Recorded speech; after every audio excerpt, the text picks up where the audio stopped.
பால்கோவா வாங்க இனி பேக்கரிக்கு போகாதீங்க. பால் கடைக்கு போய் 1 லிட்டர் பால் வாங்கிட்டு வாங்க. 1/2 கிலோ பால்கோவா வீட்டில் சுலபமாக பேக்கரி சுவையில் செய்யலாம். அதை எப்படி செய்கிறதுன்னு பார்க்கலாமா?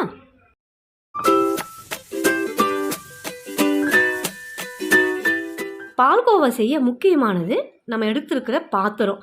அது நான்ஸ்டிக் பேனாக எடுத்துக்கோங்க. மற்ற எந்த பாத்திரம் எடுத்திங்கனாலும் அடியில் ஒட்டும். இதில் 1 லிட்டர் பால் சேர்த்துருக்கேன். ஃபுல் ஃபேட் மில்க் தான், பேக்கெட் பாலை ஆட் பண்ணுறேன்.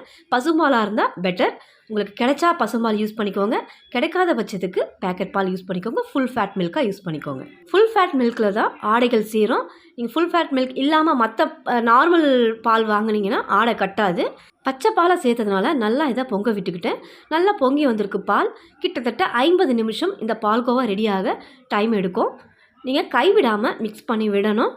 மீடியம் ஃப்ளேமில் வச்சு இதை நல்லா பொங்க விட்டு நல்லா மிக்ஸ் பண்ணி விடுங்க. ஆடைகள் சேரும். அந்த ஆடைகள் சேர்ந்ததும் அந்த ஆடைகளை இந்த பாலோடு சேர்த்து நல்லா மிக்ஸ் பண்ணி விட்டு திரும்பவும் பொங்க விடுங்க.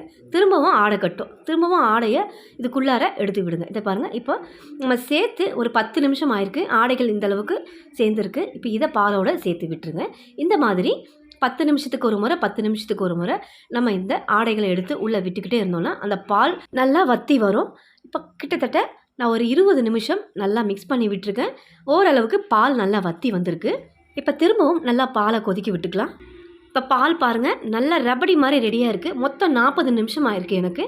சரியாக 40 நிமிஷத்தில் மற்ற இன்க்ரீடியன்ஸ்லாம் ஒன்றா சேர்த்து நல்லா மிக்ஸ் பண்ணி விட்டிங்கன்னா அடுத்த 10 நிமிஷத்தில் பால்கோவா ரெடி ஆகிடும். இப்போ இதுக்கு சர்க்கரை ஆட் பண்ணிக்கலாம்.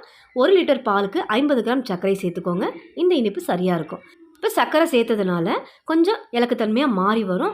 நல்லா மாறி ஓரளவுக்கு திக்னஸ் வந்ததும் மற்ற பொருட்களை ஒவ்வொன்றா சேர்த்து நல்லா மிக்ஸ் பண்ணி விட்டோன்னா பால்கோவா ரெடி ஆகிடும். அதிகமாக விலை கொடுத்து பேக்கரியில் போய் வாங்காமல் 60-70 ரூபாயில் இந்த பால்கோவா வீட்டில் சுலபமாக செய்யலாம். இப்போ ஓரளவுக்கு பால் திக்காய் வந்திருக்கு.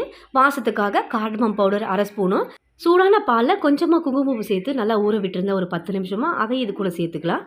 இந்த குங்குமப்பூ சேர்க்கறதுனால ஃப்ளேவர் நல்லாயிருக்கும், இந்த பால்கோவாவோட ஃப்ளேவர். இப்போ இதை நல்லா கலந்து விட்டு ஒரு 5 நிமிஷம் நல்லா இந்த மாதிரி மிக்ஸ் பண்ணிக்கிட்டே இருந்தோன்னா கொஞ்சம் திக்கான கன்சிஸ்டன்சிக்கு வரும். இப்போ இந்த அளவுக்கு திக்காக வந்திருக்கு பாருங்கள். இப்போ கடைசியாக 1 ஸ்பூன் அளவுக்கு நெய் ஆட் பண்ணிக்கலாம். நெய்யை ஆட் பண்ணி நல்லா மிக்ஸ் பண்ணி விட்டு இன்னும் ஒரு 2-3 நிமிஷம் நல்லா மிக்ஸ் பண்ணி விட்டு எடுத்துருங்க. இதுக்கு மேலே நம்ம வச்சுருக்கக்கூடாது. சர்க்கரையை சேர்த்து சரியாக 10 நிமிஷம் தான். அதுக்கு மேலே நம்ம மிக்ஸ் பண்ணோன்னா அந்த சர்க்கரை ரொம்ப ஒரு இறுகின தன்மையை கொடுத்துடும்.